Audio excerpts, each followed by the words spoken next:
Ready? Come on. It's a cold day, and Catherine Aguilar has given her heavy sweatshirt to her 8-year-old daughter, Shayla. Neither has a winter coat. I lost everything, and I basically had nothing. Last month, 27-year-old Aguilar ran in the dead of night, grabbing her 3 children and what little cash she could scramble. She was running from the children's father. He had started with mean teasing, then pushing and shoving, and then one night he beat her with a hammer in front of their kids. It was horrible. It was very horrible. It was very graphic and horrible. Shayla, who rarely strays from 4-year-old Anthony and 2-year-old Sophia, says it was like being at the top of a roller coaster. I was scared. How come?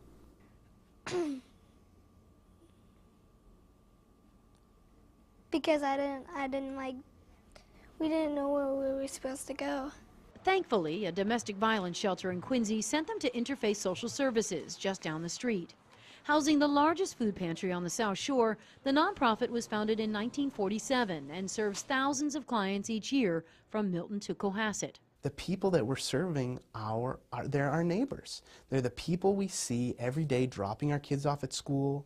These are our colleagues and our friends. Suburban poverty is passing urban poverty.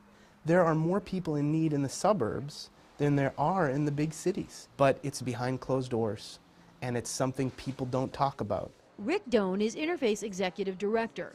The nonprofit, which last year doled out 500,000 pounds of food, receives only negligible government funding.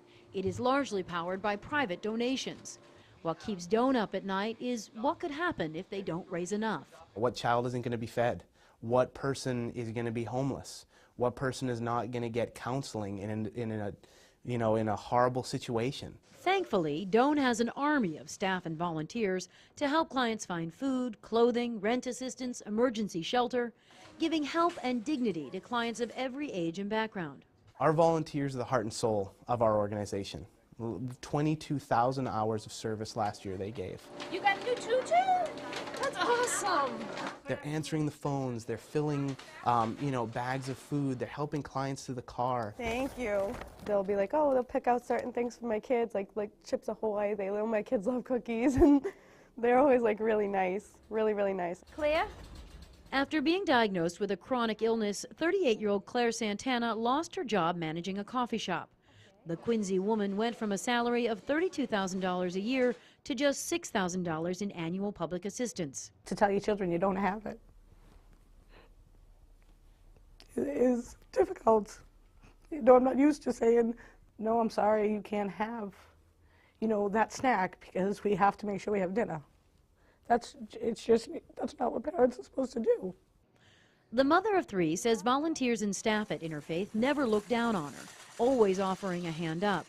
She signed up for the Christmas program, where families in the community adopt families in need to make sure there are presents under the tree. As long as they can open something under that gift, even if it's only one thing, then Santa came.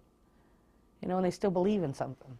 Believing in something is everything. Is Santa coming this year? Yeah. What's he gonna bring? Toys and a racetrack. Toys and a racetrack for a little boy who doesn't know mommy's fallen on hard times, who doesn't know his apartment is a shelter and they can't stay there forever, who doesn't know Santa this year could be someone in this room. Strangers who never met me or don't even know me and my amazing kids, they care, and they actually want to help us. Neighbors helping neighbors, and for that, we thank you.